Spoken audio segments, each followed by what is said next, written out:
हर घर की कहानी। पायल अपने परिवार में सभी के साथ मिलजुल कर रहा करती थी।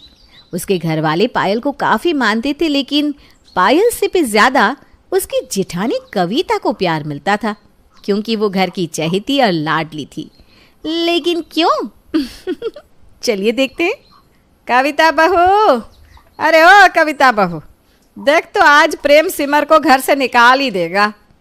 अपनी सास की आवाज़ सुनकर कविता अपनी सास के पास बैठ जाती है और टीवी में देखते हुए कहती है, माँ जी, प्रेम सिमर को निकाले या ना निकाले, लेकिन अभी हमें चलकर खाना खा लेना चाहिए, क्योंकि अगर खाना ठंडा हो गया ना तो राहुल का गुस्सा हम सबको इस घर से निकाल देगा। राहुल डाइनिंग टेबल पर बैठकर हम लोगों का इंतज़ार कर रहा है। अरे वो कुछ नहीं कहेगा, तू चिंता मत कर, माँ हूँ उसकी। अगर वो गुस्सा करेगा ना तो 2 थप्पड़ पड़ेगा, शांत हो जाएगा। अच्छा इधर बैठ जा मेरे पास। लेकिन माँ जी, मैंने गैस पर खीर भी चढ़ा रखी है, अगर उस खीर में हल्की सी भी ऊंच नीच आ गई ना तो राहुल जी खाना नहीं खाएंगे। कविता ये बात बोल रही थी, तभी उसकी देवरानी पायल वहाँ आती है और अपनी जेठानी के कंधे पर हाथ रखकर कहती है, दीदी आप इतना क्यों सोचती हैं? उस खीर में हल्की भी ऊंच नीच नहीं आएगी, क्योंकि उस खीर को मैंने संभाल लिया। वो खीर बन चुकी है और मैंने डाइनिंग टेबल पर रख भी दिया है। अरे लेकिन नेहा। ठीक है ना दीदी, बस कीजिए, अब आप इतना मत बोलिए। माँ जी चलिए हम सब साथ में खाना खाते हैं, और हाँ इसका रिकैप ना मैं आपको दिखा दूँगी। फ़िलहाल के लिए टीवी बंद कर रही हूँ मैं। इतना बोलकर पायल टीवी ऑफ कर देती है और इस तरह अब सभी खाने के टेबल पर चले जाते हैं। आज खीर काफ़ी टेस्टी बनी थी, इसलिए खीर की तारीफ़ करते हुए राहुल कहता है, अरे वाह कविता, आज तो खीर काफ़ी टेस्टी लग रही है। आज तुमने इस खीर में ड्राई फ्रूट डालकर इस खीर को और भी टेस्टी बना दिया है। लेकिन राहुल जी, मैंने तो इसमें ड्राई फ्रूट डाले ही नहीं थे, मैंने बस इसमें इलायची डाली थी, क्योंकि माँ जी को ड्राई फ्रूट वाली खीर पसंद नहीं है ना। दीदी आपने खीर बनाई कहाँ है? खीर तो मैंने बनाई है, और हाँ भले ही आपने ड्राई फ्रूट वाली खीर ना बनाई हो, लेकिन मैंने खीर में ड्राई फ्रूट डाल दिए। अरे लेकिन पायल, तुम्हें इसमें ड्राई फ्रूट डालने नहीं चाहिए थे, तुम जानती हो ना माँ जी को। हाँ मैं जानती हूँ माँ जी को, माँ जी ड्राई फ्रूट वाली खीर नहीं खाती, इसलिए मैंने माँ जी की खीर पहले ही निकाल दी थी। माँ जी की खीर निकालने के बाद ही मैंने इसमें ड्राई फ्रूट डाले हैं, क्योंकि इस घर में सिर्फ माँ जी ही तो है जो ड्राई फ्रूट वाली खीर नहीं खाती। पायल की चतुराई देख सावित्री खुश हो जाती है और चेहरे पर स्माइल लिए वो पायल की तारीफ करती है। अरे ये तो तूने बहुत अच्छा किया पायल, मुझे तेरा ये आइडिया बहुत अच्छा लगा। हर रोज़ तो कविता मेरी पसंद को ध्यान में रखते हुए सभी को सादा खीर खिला देती है, लेकिन तूने सभी की ज़रूरत को ध्यान में रखा। इस तरह पायल की काफ़ी तारीफ होती है। पायल भी अपनी तारीफ सुनकर खुश हो जाती है, क्योंकि कई समय बाद उसकी तारीफ जो हो रही थी, इसलिए कविता भी कुछ नहीं कहती। ऐसे ही कुछ दिन बीत जाते हैं और एक सुबह राहुल कविता को आवाज़ लगाता है, कविता मेरा टिफ़िन दे दो जल्दी से, मुझे लेट हो रहा है। राहुल की आवाज़ सुनकर कविता तो टिफ़िन नहीं लाती, लेकिन किचन में से तुरंत पायल अपने हाथ में टिफ़िन लाती है और अपने जेठ राहुल को पकड़ा देती है। भैया दीदी फ़ोन पर किसी से बात कर रही थी, तो मैंने सोचा आपको लेट हो रहा है, क्यों ना मैं ही आपको टिफ़िन दे दूँ। ठीक है, थैंक यू। वैसे कविता को बोलना कि आज का ब्रेकफास्ट अच्छा बना था। भैया वो दीदी ने नहीं, बल्कि मैंने बनाया था। दीदी तो आज सुबह लेट उठी थी ना, तो उन्हें रेडी होने में ही टाइम लग गया, इसलिए मैंने सोचा कि मैं ही आज का ब्रेकफास्ट बनाकर तैयार कर देती हूँ। राहुल कुछ नहीं बोलता और चुपचाप वहाँ से चला जाता है। दोपहर में सावित्री अपनी बहू कविता को आवाज़ लगाती है, कविता बहू, कविता बहू कहाँ है? अरे दोपहर हो रही है, दोपहर का खाना बना है कि नहीं? क्योंकि कविता बाथरूम में थी, सिर्फ इसलिए वो अपनी सास की आवाज़ सुन नहीं पाती। और तभी पायल अपने हाथ में खाने की प्लेट लिए अपनी सास के पास आती है और सास को खाना देते हुए कहती है, मम्मी जी मुझे नहीं पता कि दीदी कहाँ गई है, लेकिन आप इतनी देर से आवाज़ लगा रही थी तो सोचा क्यों ना मैं ही आपके लिए खाना ले आऊँ। बहू वो सब तो ठीक है, लेकिन तू तो जानती है ना, हम लोग कभी भी अकेले अकेले खाना नहीं खाते। बड़ी बहू को आ जाने दे, फिर साथ में खाना खा लेंगे। और वैसे भी मैं उसे आवाज़ इसलिए नहीं लगा रही थी कि मैं अकेले खाऊं, बल्कि मैं आवाज़ इसलिए लगा रही थी ताकि हम सब साथ में खाना खाएं। तो क्या हुआ माँ जी, आप मेरे साथ भी तो खाना खा सकती हैं ना, आखिर मैं भी तो आपकी बहू हूँ। और वैसे भी दीदी इस समय कहाँ है कहाँ नहीं किसी को कुछ पता नहीं, वो कब आएंगी कब नहीं ये भी नहीं जानते हम, तो मेरे ख्याल से हम लोगों को खाना खा लेना चाहिए। पायल की बात सुनकर सावित्री कुछ नहीं बोलती और उसकी बात से सहमत हो जाती है, जिसके बाद सावित्री और पायल आपस में मिलकर खाना खाने लगते हैं। कुछ देर बाद कविता जब बाथरूम से नहाकर बाहर आती है तो वो अपनी सास और देवरानी को खाना खाता देख कहती है, माँ जी नेहा, आज तुम दोनों मेरे लिए रुके नहीं और दोपहर का खाना शुरू कर दिया। अरे बहू, आजकल तू ही हम लोगों से अलग रह रही है। पता नहीं कौन सी दुनिया में गायब रहती है तू। अरे हम लोग तुझे इतना प्यार करते हैं, हर चीज़ में तुझे पूछते हैं, लेकिन तुम हो कि पता नहीं कहाँ गायब रहती हो। माँ जी मैं तो नहा रही थी और ये बात नेहा को तो पता ही थी। मैंने उससे कहा था कि मैं बाथरूम में जा रही हूँ नहाने के लिए। दीदी आप झूठ क्यों बोल रही हैं? आपने मुझे कब कहा कि आप बाथरूम में जा रही हैं? मुझे तो कुछ पता ही नहीं। मैं तो किचन में चुपचाप बर्तन धो रही थी। अरे तुम बर्तन धो रही थी तभी तो मैंने तुम्हें कहा था। यार पायल, तुम अभी बातों से पलट क्यों रही हो? बस करो कविता बहू, बहुत हो गया। इस घर में कभी भी लड़ाई झगड़े की आवाज़ नहीं आई। मैं आगे भी नहीं चाहती कि इस घर में कभी लड़ाई हो, इसलिए तुम अपना मुंह बंद रखो। आज पहली बार सावित्री ने कविता को फटकार लगाई थी। बस इसलिए कविता भी कुछ नहीं बोलती और अपनी आंखों में आंसू लिए वहाँ से चली जाती है। देर शाम जब राहुल घर आता है तो वो देखता है घर में सब है सिवाय कविता के। ये देखकर राहुल अपनी माँ सावित्री से कहता है, माँ कविता कहीं दिखाई नहीं दे रही, आपको पता है वो कहाँ है? अरे होगी अपने कमरे में, किसी से बात कर रही होगी। वैसे भी उसका ध्यान आजकल अपने ससुराल वालों पर कम, बाहर की दुनिया पर ज़्यादा है। अपनी माँ की ऐसी बात सुनकर राहुल थोड़ा अचंभित होता है और वो अपने कमरे में जाता है, जहाँ वो देखता है कि कविता अपनी आंखों में आंसू लिए चुपचाप बैठी है। उसकी आंखों में आंसू देखकर राहुल उससे कहता है, कविता तुम यहाँ इस तरह अकेले क्यों बैठी हो? चलो सबके साथ बैठो। बस राहुल, अब मन नहीं है किसी के साथ बैठने का, क्योंकि अगर मैं किसी के साथ बैठती हूँ तो लोग मुझे कहते हैं मैं अपने परिवार वालों पर ध्यान नहीं दे रही हूँ। अरे ऐसा कुछ भी नहीं है कविता, हर समय हर इंसान किसी के लिए अवेलेबल नहीं हो सकता। राहुल की बात सुनकर कविता की आंखों से आंसू गिर जाते हैं, जिसके बाद कविता सभी के साथ बैठने के लिए बाहर आती है। लेकिन वो देखती है कि कोई भी उससे ठीक से बात नहीं कर रहा और सभी लोग नेहा से बातचीत कर रहे हैं। ये देख कविता को बुरा तो लगता है, लेकिन वो उन बातों को इग्नोर करती है। पर कविता का उतरा हुआ चेहरा देखकर राहुल समझ जाता है कि कहीं ना कहीं कुछ न कुछ तो गड़बड़ है। आखिर जो लड़की इस घर के माहौल में जल्दी घुल मिल नहीं पा रही थी, आज वो सबके साथ है, और जिसने इस घर को हमेशा बना के रखा, संजो कर रखा, आज वही सबसे दूर है। आखिर इन सब के पीछे बात क्या है, मुझे पता लगाना होगा। इतना बोलकर राहुल अपने कमरे में चला जाता है। देखते ही देखते 2 दिन गुजर जाते हैं और इन गुजरे हुए 2 दिन में राहुल पायल पर नज़र रखता है। और ऐसे ही एक दिन राहुल पायल के कमरे के बाहर से गुजर रहा था, जहां वो पायल को बात करते हुए सुनता है, मैंने काफ़ी हद तक इस घर में अपनी जगह बना ली है। आप बस एक बार माँ जी के मन में दीदी के लिए नफरत पैदा कर दो इसके बाद इस घर पर सिर्फ और सिर्फ मेरा राज होगा। फिर हर इंसान मुझे पूछेगा।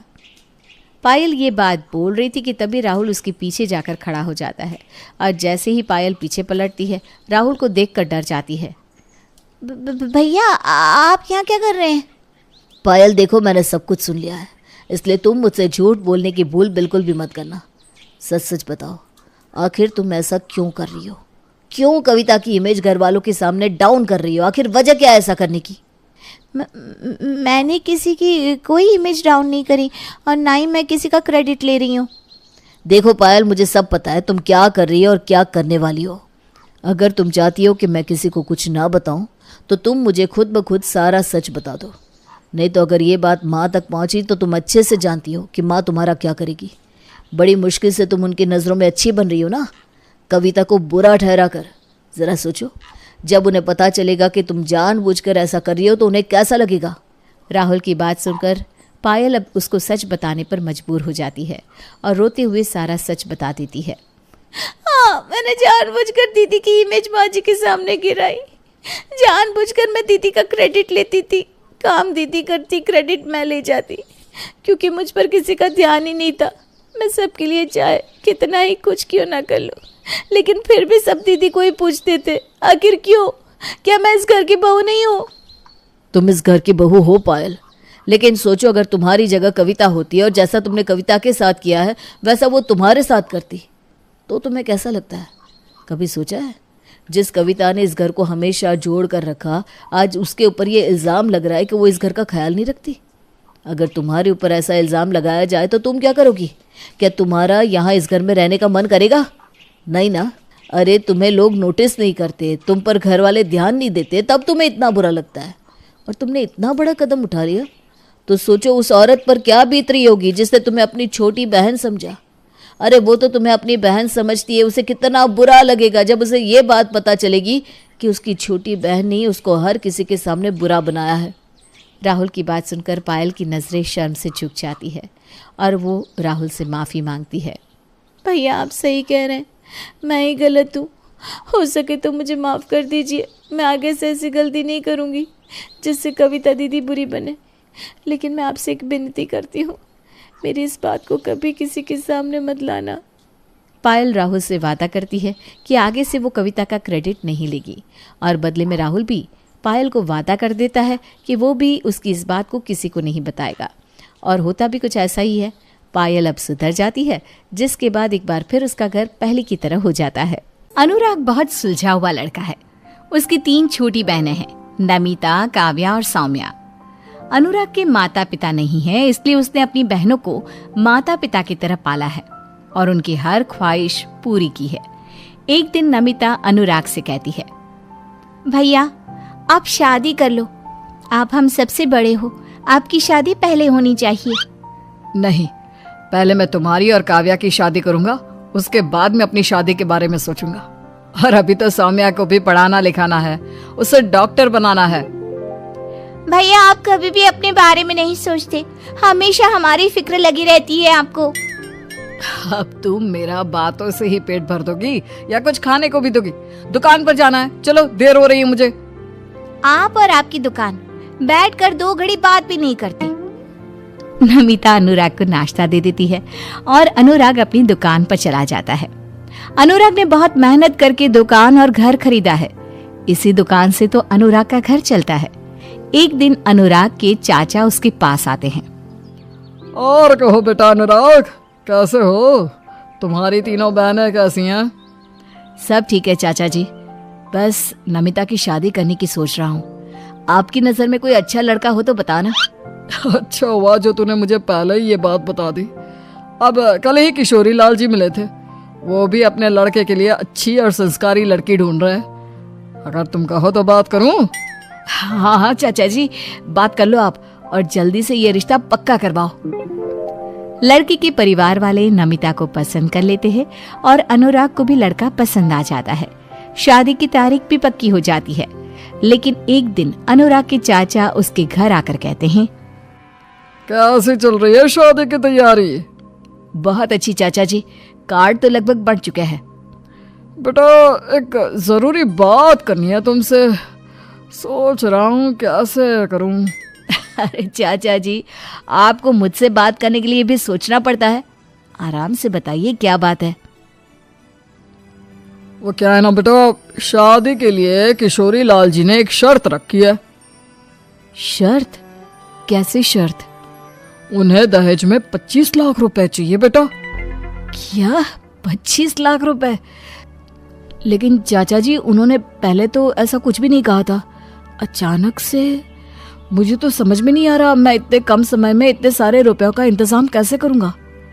ये सारी बातें नमिता भी सुन लेती है और वो गुस्से से कहती है, चाचा जी आप जाकर उन लोगों से मना कर दो कि हमें ये शादी नहीं करनी है। ऐसे लालची लोगों के घर जाने से अच्छा है कि मैं जिंदगी भर इसी घर में बैठी रहूं। नमिता ये क्या बोल रही हो? शादी की सारी तैयारियां हो चुकी है, सब जगह कार्ड भी पड़ चुके हैं। बेटा अगर एक बार तुम्हारा रिश्ता टूट गया ना तो तुम्हारी शादी होने में बहुत दिक्कत होगी। दहेज की बात सुनकर अनुराग बहुत परेशान रहता है और वो फैसला करता है कि जिस मकान को इतनी मेहनत से उसने खरीदा था और उसकी बहनों ने बड़े प्यार से जिस मकान को घर बनाया था, उस घर को वो गिरवी रख देगा। ये बात जब अनुराग की बहनों को पता चली तो उन्होंने अनुराग को बहुत समझाया। भैया आप ये घर गिरवी मत रखो, मेरी शादी मेरे भाई बहनों को बेघर करके होगी तो मैं अपने ससुराल में कभी खुश नहीं रह पाऊंगी। भैया जरा सौम्या के बारे में भी तो सोचिए, उसे अपनी पढ़ाई पूरी करनी है। और काव्या, आपको उसकी भी तो शादी करनी है। देखो मैं ये घर बेच नहीं रहा हूँ, सिर्फ गिरवी रख रहा हूँ। मेरी दुकान है ना, वहां बहुत अच्छा काम चल रहा है। तुम तीनों को अपने भाई पर भरोसा नहीं है क्या? तुम देखना, मैं जल्द ही ये घर वापस ले लूंगा। अनुराग अपनी बहनों की एक नहीं सुनता और वो घर गिरवी रख देता है। नमिता अपने पति के साथ अमेरिका चली जाती है और अनुराग अपनी दोनों बहनों के साथ खुशी खुशी रहता है। एक दिन काव्या अपने भाई के पास आकर कहती है, भैया मैंने एक इंटरनेशनल कंपनी में जॉब के लिए अप्लाई किया था, वहां से ऑफर लेटर आया है। मुझे कुछ महीने की ट्रेनिंग के लिए जापान जाना होगा। अरे तुम्हें नौकरी की क्या जरूरत, तुम भी शादी करो और अपने ससुराल जाओ। अगर मेरी शादी नमिता दीदी की तरह होगी तो मुझे शादी नहीं करनी। भैया प्लीज मुझे जाने दे, ये मौका हर किसी को नहीं मिलता है। काव्या के बार बार कहने पर अनुराग उसे जापान भेजने के लिए मान जाता है, लेकिन नमिता की शादी के बाद अनुराग को आर्थिक तंगी का सामना करना पड़ रहा था। ऐसे में काव्या के जापान जाने का खर्चा वो कैसे उठाता, इसलिए वो काव्या को बिना बताए अपना गिरवी पड़ा घर बेच देता है। काव्या, मैंने तुम्हारी जापान जाने की टिकट बुक करा दी है और ये लो कुछ रुपए तुम्हारे काम आएंगे। अगर तुम्हें और किसी चीज की जरूरत हो तो बता देना। इस तरह काव्या जापान चली जाती है। काव्या के जाने के बाद सौम्या और अनुराग किराए के घर में रहने लगते हैं। सौम्या अपने भाई की हालत देखकर बहुत दुखी होती है। वो अपनी पढ़ाई के लिए अपने भाई से कुछ नहीं मांगती थी, लेकिन अनुराग उसे डॉक्टर बनाना चाहता था, इसलिए अनुराग सौम्या को पढ़ने के लिए अमेरिका भेजना चाहता था। सौम्या, कुछ सोचा है तुमने? अपनी डॉक्टरी की पढ़ाई करने अमेरिका कब जा रही हो? भैया मैं आपको छोड़कर कहीं नहीं जाऊंगी, और आपको पता है ना डॉक्टर बनने के लिए कितना पैसा लगता है, वो कहाँ से आएगा? अरे पगली, तू पैसों की चिंता मत कर, मुझे जो करना पड़े मैं वो करूंगा, लेकिन तुम्हें एक बहुत बड़ा डॉक्टर बना कर रहूंगा। और अमेरिका में तुम्हें किसी बात की चिंता करने की जरूरत नहीं है, नमिता तो है ही वहाँ तुम्हारा ख्याल रखने के लिए। नहीं भैया, मैं कहीं नहीं जाऊंगी, समझिए आप, मैं आपके साथ ही रहूंगी। मुझे कोई डॉक्टर वॉक्टर नहीं बनना। तुम्हें पता है सौम्या, मम्मी पापा मुझे डॉक्टर बनाना चाहते थे, लेकिन उनके जाने के बाद मैं तुम तीनों बहनों को संभालने में लग गया, इसलिए मैं पढ़ाई नहीं कर पाया। मैं चाहता हूं कि मम्मी पापा का ये सपना तुम पूरा करो, ताकि मरने के बाद मैं अपने मम्मी पापा से शान से कह सकूं कि मैंने उनका हर सपना पूरा किया। ये कहते हुए अनुराग की आंखें भर आई। सौम्या ने अपने भाई को पहली बार रोते हुए देखा था। अब सौम्या अमेरिका जाने के लिए तैयार हो गई। अनुराग ने सौम्या को आगे पढ़ाने के लिए अपनी दुकान भी बेच दी और उसका एडमिशन एक बहुत बड़े कॉलेज में हो गया। सौम्या, अच्छी तरह से मन लगाकर पढ़ाई करना। हाँ भैया, आप अपना ख्याल रखना। अब सौम्या भी अपने भाई को अकेला छोड़कर अमेरिका चली गई और उसके जाने के बाद अनुराग की आर्थिक स्थिति और भी ज्यादा खराब हो गई।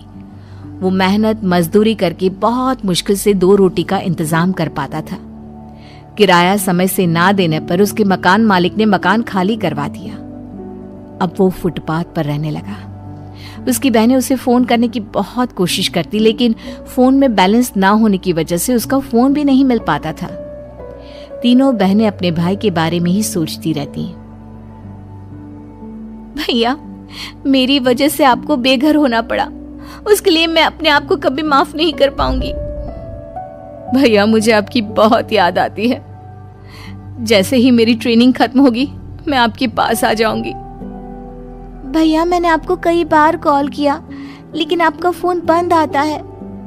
मैं आपका सपना जरूर पूरा करूंगी भैया। इस तरह समय बीतता गया। एक दिन अनुराग को बाजार में बहुत सारी राखियां दिखाई दी। आज सारी दुकानों पर राखियां हैं। लगता है रक्षाबंधन का त्योहार आने वाला है। पता नहीं मैं अपनी तीनों बहनों से कब मिल पाऊंगा। वो ये सब सोच ही रहा था कि तभी उसका चाचा उसे मिल गया। अरे अनुराग, तुम यहाँ क्या कर रहे हो बेटा? मैंने सुना तुमने घर और दुकान दोनों बेच दिया। हाँ चाचा जी, नमिता की शादी करवाई और सौम्या और काव्या को आगे पढ़ाने के लिए पैसों की जरूरत थी। अब राखी आने वाली है तो बहनों की याद आ गई। बेटा तुम दुखी मत हो, तुम्हारी बहनें भी तुम्हें बहुत प्यार करती है। लोग राखी का त्योहार मनाते हैं और तुम भाई बहन संस्कार और रिश्ते निभाते हो, ऊपर वाला तुम्हारी सारी परेशानी दूर कर देगा। ये कहकर अनुराग के चाचा वहां से चले जाते हैं। अनुराग सड़क पर चल रहा होता है, तभी एक कार से उसे टक्कर लग जाती है। उसके सर से खून निकल आता है। कार में से एक लड़की निकलती है। वो लड़की कोई और नहीं बल्कि काव्या होती है। भैया आप कहाँ थे? कितना ढूंढा हमने आपको। चलो मेरे साथ घर चलो। काव्या अनुराग को घर ले जाती है। अनुराग वो घर देखकर बहुत हैरान होता है, क्योंकि वो वही घर था जो उसने नमिता की शादी के चलते बेच दिया था। अनुराग अंदर जाता है तो वहां नमिता और सौम्या पहले से ही मौजूद होती हैं। वो दोनों दौड़ कर आती हैं और अपने भाई के गले लग जाती हैं। इसके बाद सौम्या अपने भाई की पट्टी बांधती है। ये सब क्या है? ये घर तुमने कैसे लिया? और तुम तीनों इंडिया कब आई? ये घर हम तीनों बहनों ने मिलकर खरीद लिया है। सौम्या डॉक्टर बन गई है, काव्या एक बहुत बड़ी कंपनी में जॉब कर रही है, और आपने जो मेरी शादी में 25 लाख रुपए दिए थे ना, वो मेरे ससुराल वालों ने वापस कर दिए हैं। तो बस भैया, हमने मिलकर आपके लिए ये घर ले लिया, और हम वादा करते हैं कि आपकी उस दुकान से बहुत बड़ी और बहुत अच्छी दुकान खुलवा कर देंगे आपको। लेकिन उससे पहले आपको शादी करनी होगी। अब हम आपकी शादी करवा कर ही रहेंगे भैया। अपनी बहनों की बात सुनकर अनुराग आंखों में आंसू लिए कहता है, सच कहते हैं लोग, लड़कियां सच में लक्ष्मी का रूप होती हैं। तुम तीनों के जाने के बाद मेरे पास कुछ नहीं बचा था, और अब तुम्हारे आने के बाद मेरे घर में लक्ष्मी वापस आ गई, और खुशियां भी। उसके कुछ दिन बाद रक्षाबंधन का त्योहार आ गया और तीनों बहनों ने अपने प्यारे भाई के हाथ पर राखी बांधी। धीरे धीरे ही सही उनकी जिंदगी की गाड़ी पटरी पर आ ही गई।